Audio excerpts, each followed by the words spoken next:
नमस्कार, मैं हूं मनोज और आज हम जिस टॉपिक पे बात करने वाले हैं वो है फैक्टर अफेक्टिंग पर्सनालिटी, यानी जो हमारा व्यक्तित्व होता है उसको प्रभावित करने वाले कारक।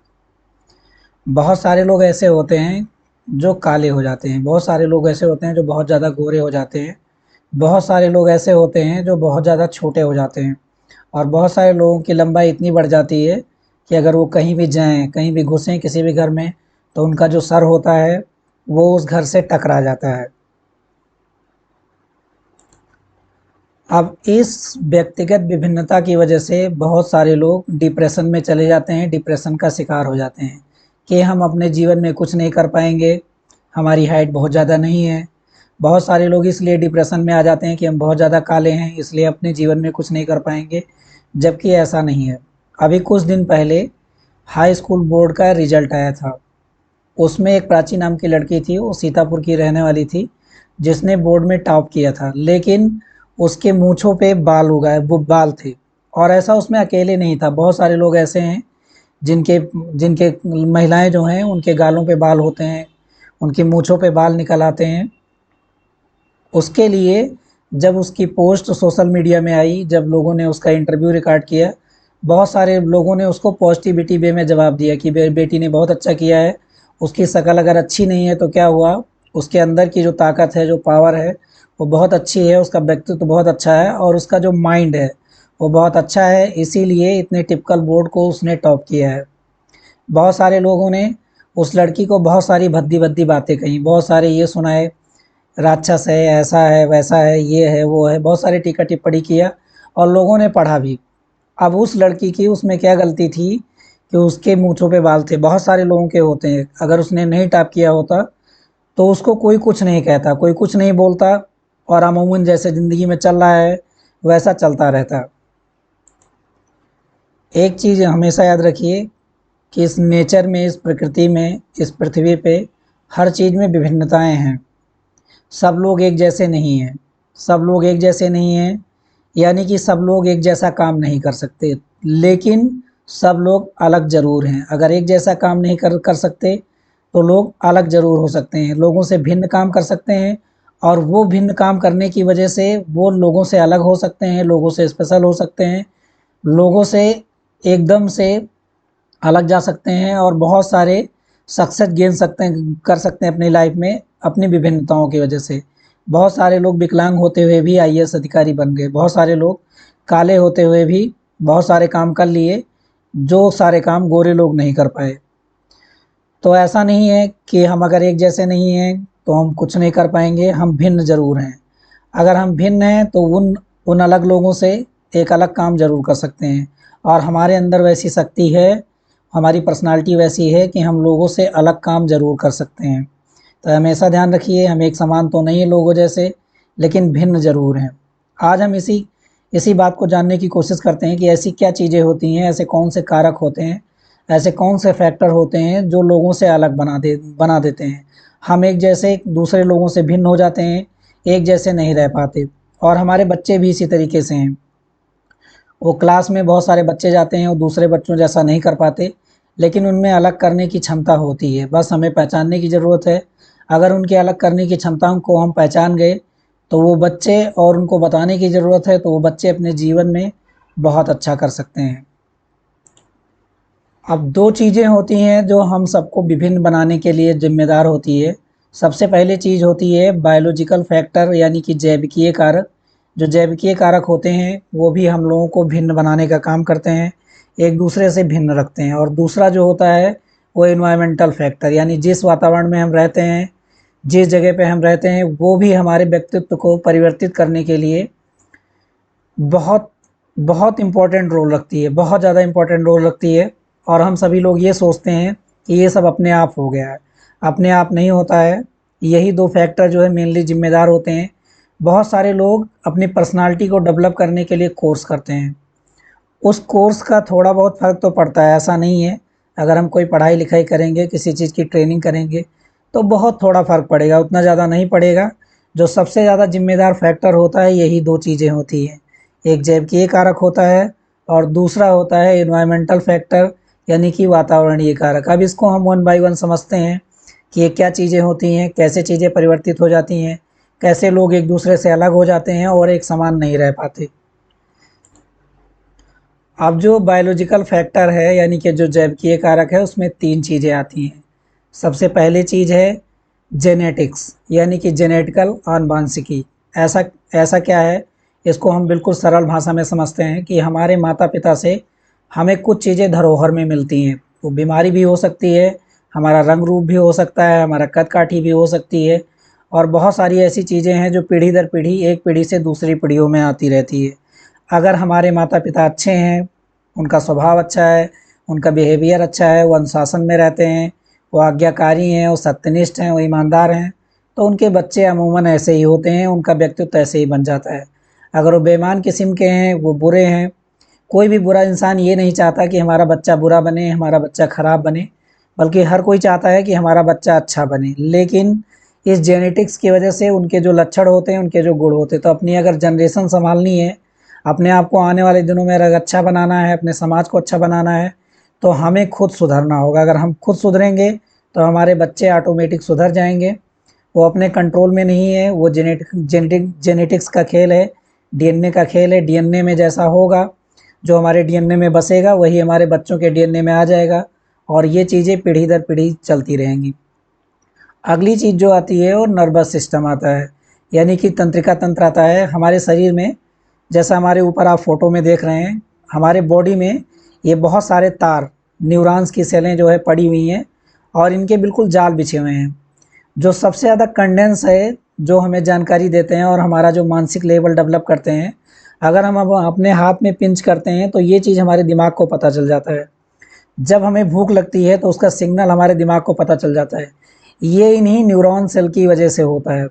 अगर इनकी संख्या और ये जन्म से ही ये जितने बनने होते हैं उतने बन जाते हैं। जन्म के बाद में इनकी संख्या नहीं बढ़ती, इनकी लंबाई तो बढ़ जाती है लेकिन इनकी संख्या नहीं बढ़ती है। अब ये क्या होता है, हमारे ब्रेन में सबसे ज़्यादा होते हैं, जो न्यूरॉन्स होते हैं ये ब्रेन में सबसे ज़्यादा होते हैं और इनका सघन जाल जो होता है हमारे ब्रेन में ही होता है, कहीं और नहीं होता, ये हमारे ब्रेन में ही होता है। अब ये क्या करते हैं, ये सूचनाएँ देते हैं, मेमोरी का जो केंद्र है वो हमारा दिमाग ही है, वहाँ पे सूचनाएँ इकट्ठा करते हैं। अगर सपोज़ करिए इनमें से अगर एक आध तार ज़्यादा हो गया, जैसे आइंस्टीन का लोग मानते थे कि उनका दिमाग बड़ा है, उनके दिमाग में ज़्यादा तार डले हुए हैं, इसीलिए वो इतना सारा वो सोच पाए, समझ पाए। तो ऐसा सत्य भी हो सकता है और नहीं भी हो सकता है। क्यों? क्योंकि सोचने समझने की जो क्षमता है वो हमारे सोचने के लेवल पे डिपेंड करती है। अब बौद्धिक जो लेवल होता है, आईक्यू जो लेवल होता है, लोगों के अलग-अलग होते हैं। कोई बातें जो होती है वो किसी को एक बार में समझ में आती है, वही बात किसी को 10 बार बताने के बाद में समझ तो आती है, किसी को कभी समझ में ही नहीं आती है। तो बौद्धिक क्षमता का भी फ़र्क है। तो ऐसा हमारा व्यक्तित्व बन जाएगा, जैसे ही इसके लिए हमारे न्यूरॉन्स भी ज़िम्मेदार हैं। इसकी वजह से बहुत सारी बीमारियाँ भी हो जाती हैं, कोई गूँगा हो जाता है, बोल नहीं पाता, कोई तुतलाने लगता है, कोई इनके न्यूरॉन सिस्टम ना काम करने की वजह से सुन नहीं पाता, किसी की आँखें देख नहीं पाती हैं, कोई न्यूरॉन सिस्टम के ना काम करने से पैरालाइज़ हो जाता है, यानी कि उनका व्यक्तित्व बिगड़ जाता है। तो ये न्यूरॉन सिस्टम जो हैं, ये इसके लिए बहुत ज़्यादा ज़िम्मेदार हैं। इसको कैसे सुधारा जा सकता है? योगा एक बहुत अच्छा उपाय है इसके लिए कि हमारी नर्वस सिस्टम, हमारा माइंड अच्छे से काम करे और ये स्वस्थ रहे, तो इसकी अचूक दवा है योगा। बाकी मेडिसिन भी इन पे काम करती है लेकिन उतनी अच्छी काम नहीं करती। अगर हम अपने स्वस्थ लाइफ में योगा करते रहेंगे तो ये हमारे जो न्यूरॉन सिस्टम ये अच्छे रहेंगे और ये पीढ़ी दर पीढ़ी हमारे नेक्स्ट जनरेशन में ऐसे ही बनते रहेंगे, ट्रांसफ़र होते रहेंगे, तो हमारी आने वाली पीढ़ियाँ भी अच्छी रहेंगी और हमारा खुद का व्यक्तित्व भी अच्छा रहेगा। अगली चीज़ जो बायोलॉजिकल फैक्टर में आती है, जो हमारे व्यक्तित्व को कंट्रोल करती है, जो हमारे विकास को कंट्रोल करती है, वो है हमारी एंडोक्राइन सिस्टम, एंडोक्राइन ग्लैंड, यानी जो अंतःस्रावी जो ग्रंथियाँ होती हैं बॉडी में, ये भी हमारे व्यक्तित्व के लिए बहुत ज़्यादा ज़िम्मेदार होती हैं। जब बच्चे पेट में होते हैं, जब माँ के पेट में होते हैं, तो यही ग्लैंड उनके ग्रोथ को कंट्रोल करती हैं। ये अपनी इनकी खुद की ग्लैंड नहीं होती है, इनकी माँ की ग्लैंड होती है। अगर माँ स्वस्थ है तो बच्चे भी स्वस्थ रहेंगे। इनका काम क्या होता है, ये बहुत कम मात्रा में केमिकल्स यानी कि हार्मोन सिक्रीट करती हैं और वो बॉडी के ग्रोथ को रेगुलेट करते हैं। अगर जितनी क्वांटिटी में सिक्रेट होने चाहिए, अगर उतने नहीं हुए, तो भी प्रॉब्लम हो जाएगी और अगर ज़्यादा हो गए तो भी प्रॉब्लम हो जाएगी। यानी कि बैलेंस क्वांटिटी में इनका सिक्रेशन होना होता है। इनको कौन कंट्रोल करता है? जो हमारे लिए मिनरल ज़रूरी होते हैं हमारे बॉडी के लिए, वो हमें भोजन से मिलते हैं। और दूसरी चीज़ें होती हैं हमारा भोजन, विटामिन्स, और इनको विटामिन्स जो माइक्रो न्यूट्रिएंट्स होते हैं, जो मेटाबॉलिज्म होती है बॉडी की, वही कंट्रोल करती है। अगर खान पान में प्रॉब्लम हो गई, वो चाहे डेवलपिंग एज के बच्चे हों और चाहे हमारे माता पिता हों यानी हमारी माँ हो, तो हमारे बच्चों का और हमारा खुद का विकास अच्छे से नहीं हो पाएगा। अगर ये ज़्यादा हो गई तो कोई ना कोई बीमारी हो जाएगी। एग्जाम्पल के तौर पे हम ले सकते हैं, अगर आयोडीन की कमी हो जाती है, आयोडीन एक माइक्रो न्यूट्रिएंट्स है, एक माइक्रो न्यूट्रिएंट्स है। अगर वो आयोडीन हमारे बॉडी में नहीं जाता तो लोगों को घेंघा हो जाता है, घेंघा नामक रोग हो जाता है, और उनकी पर्सनालिटी उतनी अच्छी नहीं है। बहुत सारे लोगों को हमने देखा है जिनके पास घेंघा थे, वो उसको पूरा ज़िंदगी उनकी कवर्ड करने में बीत जाती है, कवर्ड करते रहते हैं। उनको समाज में आने में शर्म महसूस होती है, वो अपना गला कभी खोल नहीं सकते हैं, कभी दिखा नहीं सकते, कभी कभार खुल जाता है अगर तो उनको बेइज्जती महसूस होती है। तो उसके लिए यही एंडोक्राइन सिस्टम जो हार्मोन्स हैं, और ये टोटली न्यूट्रिशन पे डिपेंड करते हैं। जैसा न्यूट्रिशन मिलेगा तो बॉडी का अच्छे से विकास होगा, अगर न्यूट्रिशन नहीं मिलेगा तो बॉडी का अच्छे से विकास नहीं। इसीलिए बोला जाता है जब माँ के पेट में बच्चे हैं तो उन्हें खान पान पे बहुत ज़्यादा ध्यान देने की ज़रूरत है। दूसरी चीज़ होती है, जब बच्चों की युवावस्था आती है, युवावस्था के आने से पहले बॉडी में एकाएक चेंजेज होते हैं। उस चेंजेस के टाइम पे मेरा मानना है वैसे लोग नहीं जाते हैं, लेकिन मेडिकल साइंस के पास जाना चाहिए, यानी डॉक्टरों के पास जाना चाहिए। उस टाइम पे क्या होता है कि बॉडी एकाएक चेंज हो रही होती है, और न्यूट्रिशन ना मिलने के कारण या एकाएक चेंजिंग के कारण बॉडी में बहुत सारे विकार आ जाते हैं। तो अगर हम डॉक्टर के संपर्क में रहें, अगर ऐसे कोई भी लक्षण दिखाई दें, तो हमें डॉक्टर के पास जाना चाहिए। और हो सकता है, ज़रूरी नहीं कि हो ही जाएगा, लेकिन हो सकता है कि बहुत सारे विकार, बहुत सारी प्रॉब्लम दूर की जा सकती हैं। तो इनको भी काफ़ी हद तक कंट्रोल किया जा सकता है।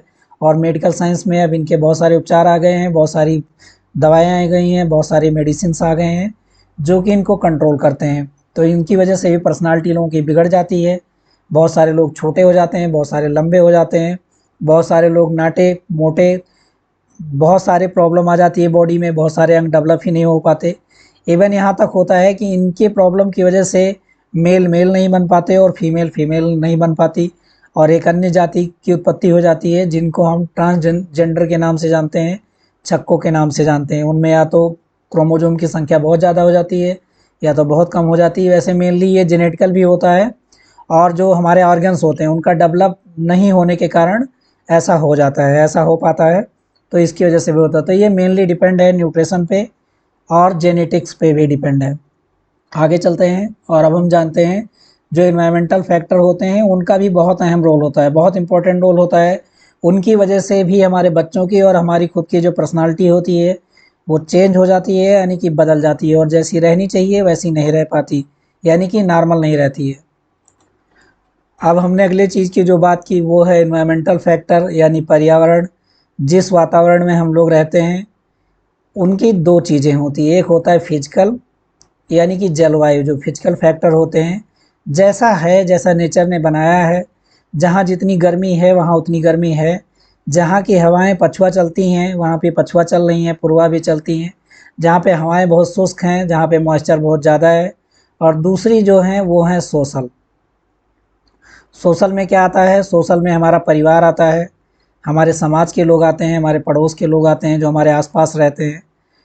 दूसरा हमारा स्वास्थ्य आता है, दूसरा हमारा परिवार आता है, हमारे विद्यालय आते हैं, और उसमें सबसे मेन चीज़ जो होती है वो हमारे धर्म आते हैं, रिलीजियस, जिनको हम लोग मानने लगते हैं। वो भी हमारे काफ़ी हद तक हमारे व्यक्तित्व का निर्माण करने में काफ़ी मदद करते हैं, काफ़ी मदद करते हैं, काफ़ी अच्छा भी करते हैं। अब सबसे पहले हम बात करते हैं जलवायु का। अगर कहीं पे बहुत ज़्यादा गर्मी होती है तो वहाँ के लोग, जायज़ सी बात है कि वहाँ के लोग काले होंगे। काले क्यों हो जाएंगे? क्योंकि गर्मी की वजह से मेलेनिन बॉडी में ज़्यादा बन जाएगी। जब मेलेनिन बॉडी में ज़्यादा बन जाएगी, क्योंकि बॉडी को गर्मी से प्रोटेक्ट करना है और गर्मी से बॉडी को बचाना है, तो मेलेनिन का बनना लाजिम है। तो इसमें हमारा काले होने पे हमारा खुद का दोष नहीं है कि हम काले हो गए और हम इस चीज़ का रोना ज़िंदगी भर रोते रहेंगे और हम ज़िंदगी में कुछ नहीं करेंगे। अगली चीज़ जो होती है, बहुत सारे लोग हाइट में बहुत छोटे हो जाते हैं, तो जेनेटिकल भी होता है और इन्वायरमेंटल भी होता है। जहाँ पे एटमॉस्फेरिक प्रेशर बहुत ज़्यादा है, जैसे जो पहाड़ी इलाकों के लोग होते हैं, जैसे हमारे देश में सिक्किम, हिमाचल प्रदेश और जम्मू कश्मीर, ये सब इलाके जो हैं वो पहाड़ी क्षेत्रों में बसे हुए हैं। तो यहाँ के लोगों की जो हाइट होती है वो अपेक्षाकृत जो मैदानी इलाकों के लोग होते हैं उनसे थोड़ी छोटी होती है। उसका रीज़न यही होता है कि यहाँ पे इन्वायरमेंटल प्रेशर बहुत ज़्यादा होता है। इनके बॉडी में ऑक्सीजन को प्रॉपर लेने के लिए ऑक्सीजन बहुत ज़्यादा होती है, इसीलिए इनका बॉडी गोरा होता है और ये लाल होते हैं। और गोरा होने का एक रीज़न और भी है, क्योंकि यहाँ पे सर्दी होती है, बहुत ज़्यादा गर्मी नहीं होती है, तो इसी वजह से विभिन्नताएं हैं। अब बहुत सारे अपवाद भी हैं, जेनेटिक्स की वजह से मैदानी इलाकों के लोग भी कुछ गोरे हैं और कुछ बहुत ज़्यादा काले हैं। अगर हमारा जो परिवार है, अगर परिवार में अच्छे लोग रहते हैं तो जाहिर सी बात है कि अच्छे बच्चे का एक निर्माण होगा। जैसे एग्जाम्पल के तौर पे हम ले सकते हैं प्रेमानंद जी महाराज, अभी सोशल मीडिया में काफ़ी छाए हुए हैं। क्या है, वो कैसे परिवार में पैदा हुए और 13 साल की उम्र में उन्होंने बैरागी धारण कर लिया। वो बताते हैं, कथा सुनाते हैं और वो बोलते हैं कि हमारे परिवार में रामायण का पाठ होता था, गीता का पाठ होता था। लोग गरीब भले थे, किसान भले थे, लेकिन वो लोग भक्ति भाव करते थे। तो भक्ति भाव करने वाली जगह में भक्ति भाव वाले बच्चे पैदा होंगे, और जहाँ पे भक्ति भाव नहीं होता है वहाँ पे भक्ति भाव वाले बच्चे नहीं पैदा होंगे। परिवार में अगर लड़ाई झगड़ा होता है तो मत उम्मीद करिए कि हमारे बच्चे बहुत अच्छे बन जाएंगे और आगे चल के बहुत अच्छा काम करेंगे। ज़्यादा से ज़्यादा ये है कि अगर वो इस नेगेटिव फैक्टर की वजह से मोटिवेट हो गए, इनमें भी दो कारण होते हैं। बच्चा सीख क्या रहा है, अगर झगड़े की वजह से, कले की वजह से बच्चा परेशान है तो उसको पसंद नहीं करेगा। लेकिन अगर वो हैबिचुअल हो गया है तो वो लाइफ में इन पारिवारिक झगड़ों की वजह से वो जीवन में कुछ नहीं कर पाएगा। तो ये भी हमारे व्यक्तित्व को बनाने वाला सबसे बड़ा फैक्टर है। उनमें हमारे माता पिता हैं और जो हमारे आसपास के और पड़ोस। बच्चा जब थोड़ा बड़ा होता है या हम लोग जब थोड़े बड़े होते हैं तो हम लोग पड़ोस के कांटेक्ट में ही आते हैं। अगर वहाँ अच्छे लोग हैं, वैसे कोई भी पड़ोसी जो होता है वो बच्चे, जो बगल वाले बच्चे होते हैं उनका भला नहीं चाहता है। लेकिन ऐसा मान के चलिए कि अगर बगल वाले बच्चे ने कुछ अच्छा कर दिया तो आपके यूज में भी आएगा। हमारे ऊपर चलता हुआ पंखा हमारे बच्चे ने नहीं बनाया है। 500 रुपये दे के, 1000 रुपये दे के अगर ये पंखा नहीं बना होता तो कोई खरीद भी नहीं पाता। जब पंखा होता ही नहीं है तो रुपये 1000 रुपये दे के कहाँ लेके जाते, जो हाथ वाला पंखा था वही चला रहे होते। तो वो भी अच्छा कर सकता है। तो पड़ोस भी अच्छा करने में और बिगाड़ने में बहुत जिम्मेदार होता है। दूसरी चीज़ होती है आर्थिक परिस्थिति। अगर किसी के पास पैसे नहीं हैं तो वो मानसिक रूप से बोझिल हो जाता है और जीवन में उसको जैसी शिक्षा चाहिए, जैसी सुख सुविधाएं चाहिए, और सुख सुविधाएं बहुत ज़्यादा नहीं चाहिए लेकिन इतनी तो चाहिए कि जिससे उसका जो अपना खुद का राइट्स है वो मिल सके, उसको जो बुक चाहिए वो मिल सके, उसको जो एजुकेशन चाहिए वो मिल सके। और बहरहाल ये बहुत दुखद है कि अपने कंट्री में गरीबी भी बहुत ज़्यादा है और जो शिक्षा पे बहुत ज़्यादा टैक्स भी है। बहुत ज़्यादा टैक्स लगने की वजह से कापी किताबें बहुत महंगी हैं, एजुकेशन बहुत महंगी है। केवल ट्यूशन फ़ीस ऐसी होती है, लेकिन जो प्राइवेट स्कूल हैं वो ट्यूशन फ़ीस बहुत ज़्यादा रखते हैं। उनकी भी मजबूरी है क्योंकि उनको अपना स्कूल रन करना होता है, लेकिन जो बाकी फैसिलिटी होती है उसमें बहुत ज़्यादा लूटपाट भी करते हैं। और जो सरकारी स्कूल हैं उसमें जो टीचर बन जाते हैं एक बार, बहुत सारे टीचर अच्छे भी हैं, अच्छा पढ़ाते भी हैं, और बहुत सारे पढ़ाना नहीं चाहते। तो गरीब बच्चों को पढ़ाने में उनके माँ बाप का भी रोल है और जो मास्टर साहब हैं, जो टीचर हैं, उनका भी रोल है। तो उनकी आर्थिक स्थिति जो है वो बहुत ज़्यादा रोल अदा करती है। लोग मानसिक रूप से विकृत हो जाते हैं और वो प्रताड़ित हो जाते हैं। वो उतना अच्छा नहीं कर पाते जितना उनके अंदर हुनर होता है। अगली चीज़ जो सबसे बड़ी चीज़ हो जाती है रिलीजियस, यानी कि धर्म। बहुत सारे लोग हिंदू धर्म को मानने वाले लोग हैं, बहुत सारे मुस्लिम धर्म के लोग मानने वाले लोग हैं, बहुत सारे सिख को मानने वाले लोग हैं और बहुत सारे ईसाई धर्म को मानने वाले लोग हैं। जैन धर्म को मानने वाले भी लोग हैं और अन्य धर्म भी हैं, बौद्ध धर्म भी है। मैं देखता हूँ कि इन धर्मों को लोग लड़ाई की तरफ लेके जा रहे हैं, जबकि इन धर्मों का पर्पज कभी लड़ाई था ही नहीं। अगर हिंदू धर्म की बात की जाए तो उसमें दो चीज़ों की सबसे ज़्यादा बात होती है, न्याय और अन्याय। और न्याय की बात कहाँ होती है, जहाँ मानव जो जीवन है उसको अगर फ़ायदा मिल रहा है तो वो न्यायिक चीज़ है, और अगर उसको फ़ायदा नहीं मिल रहा है किसी नियम कानून से तो अन्याय वाली चीज़ें हैं। अभी जो फ़िलहाल है, जो मुस्लिम धर्म है, वो लोग शिक्षा में बहुत पीछे जा रहे हैं। ऐसा नहीं है कि सारे लोग पढ़े लिखे नहीं लोग हैं, बहुत सारे लोग बड़े बड़े स्कॉलर हैं जो सारे धर्मों के लोगों को भी समझते हैं। मैं बहुत सारे लोगों को सुनता भी हूँ, जैसे केरल के राज्यपाल उनको मैंने सुना, वो सारी चीज़ें समझते हैं। लेकिन बहुत सारे लोग, बहुत कम पढ़े लिखे लोग, एक चीज़ को डिकोड करते हैं और दूसरी चीज़ को डिकोड नहीं करते हैं। अभी फ़िलहाल अगर दुनिया में देखा जाए तो जितने भी मुस्लिम कंट्री हैं, एक दो को छोड़कर बाकी बहुत ज़्यादा परेशान हैं। उनमें आंतरिक लड़ाई झगड़े बहुत ज़्यादा होते हैं और ये वजह है कि उनको मेंटेन ना होना, आधुनिक ना हो पाना। पुरानी चीज़ों को फॉलो तो करना है, ऐसा नहीं कि उनको छोड़ देना है। जो बेसिक चीज़ें हैं, बहुत सारी चीज़ें ऐसी हैं जो एक आज के 1000 साल पहले सत्य थी, लेकिन आज वो चीज़ें सही नहीं है। अगर आज उन चीज़ों को हम अप्लाई करेंगे तो वो केवल झगड़े का कारण बनेंगी। तो जो चीज़ें आज के लिए कामगीर नहीं हैं उनको हमें छोड़ देना चाहिए। जो आज के लिए हमारे लिए फ़ायदेमंद है उनको हमें अपनाना चाहिए और बिल्कुल घिसी-पिटी चीज़ों को लेके पड़े नहीं रहना चाहिए। अब जैसे कि एग्जांपल लेते हैं, मुस्लिम धर्म में कहते हैं कि मूर्ति पूजा नहीं की जानी चाहिए, बहुत अपराध है, और हिंदुओं को चढ़ाते हैं। तो मज़ारे क्या हैं? उनमें भी धर्मों में लोग बँट गए और उनमें भी अलग-अलग सुन्नी, शिया और ये सब चीज़ें हो गई। ये अलग विषय है, इसकी चर्चा बाद में करेंगे। तो धर्म जो है वो बहुत दिमाग पे इफ़ेक्ट डालते हैं। अगर धर्म अच्छा है, धर्म अगर हमें अच्छा सिखा रहे हैं, और धर्म अच्छा ही सिखाते हैं। जो धर्म है मैक्सिमम उनका काम है हमें मोक्ष की प्राप्ति करवाना। जब हम जीवन में अच्छे से चलेंगे तभी मोक्ष की प्राप्ति कर पाएँगे। हिंदू धर्म की बात करें, वहाँ भी मोक्ष की बात होती है। जब हम जीवन में अच्छा करेंगे तो हम मोक्ष की प्राप्ति में जाएँगे। जब जीवन में हम अच्छा करेंगे तभी तो हम अच्छे रहेंगे। अगर हम अच्छे काम नहीं करेंगे तो समाज से बहिष्कृत कर दिए जाएंगे। अगर हम अच्छी चीज़ें नहीं कर पाएंगे, अच्छे व्यापार नहीं करेंगे, लोगों से मिलजुल के नहीं रहेंगे, तो इसी जीवन में अच्छा नहीं रह पाएंगे और अगली जन्म की बात तो बहुत दूर है। वही सेम चीज़ें मुस्लिम धर्म में भी है। वहाँ पे भी है कि अगर 100 लोगों को मार दिया जाएगा तो हम लोग जन्नत चले जाएंगे। ऐसा बिल्कुल भी नहीं है। 100 लोगों को मार देंगे तो दोजख ही होगा, जन्नत तो बिल्कुल भी नहीं होगा। हाँ, ये ज़रूर है, अगर कोई किसी के ऊपर आक्रमण करता है तो उसको सेल्फ डिफेंस की आज़ादी सभी लोगों के लिए है। लेकिन फालतू में जो लोग लड़ रहे हैं वो बेवजह लड़ रहे हैं, उनको नहीं लड़ना चाहिए, और ये हमारी पर्सनालिटी पे बहुत इफ़ेक्ट डालता है। तो यही सब सारी चीज़ें हैं जो हमारे व्यक्तित्व का निर्माण करती हैं। अगर हमारा एनवायरनमेंट अच्छा है, हमारे माँ-बाप अच्छे हैं, यानी हमारी जेनेटिक्स अच्छी है, और हमारा अगर खान-पान अच्छा है, और भगवान बुद्धा भी यही कहते थे कि जो आदमी है वो बहुत सारी बीमारियों के लिए खुद ही ज़िम्मेदार है। वो कहते थे सारी बीमारियों के लिए, लेकिन वो सारी मनुष्यों की बात करते थे, ऐसा नहीं है। अभी जैसे चाइना ने वायरस छोड़ दिया था तो उसके लिए हम क्या करें, मेरी कोई गलती नहीं थी, जबकि हम लोग भी बीमार हो गए और हमारे बहुत सारे लोग मारे गए। तो आज के लिए इतना ही। आई होप समझे होंगे आप सभी लोग। और मेरा मानना है कि अगर करियर में अच्छा करना है, अपने जीवन में अच्छा करना है, सफलता पानी है, तो ये जो बेसिक चीज़ें हैं, चाहे आप साइंस की पढ़ाई करें, चाहे आप अर्थशास्त्र की पढ़ाई करें, चाहे आप सोशल साइंस की पढ़ाई करें, तो मनोविज्ञान के जो कुछ पॉइंट हैं अपने आप को समझने के लिए, और दर्शन के जो बहुत सारे पॉइंट हैं उसको अपने आप को समझने के लिए और अपने आसपास के लोगों को समझने के लिए, ये जानना बहुत ज़रूरी है। आज के लिए इतना ही। मिलेंगे अगले वीडियो में एक नई टॉपिक के साथ में। तब तक के लिए जय हिंद।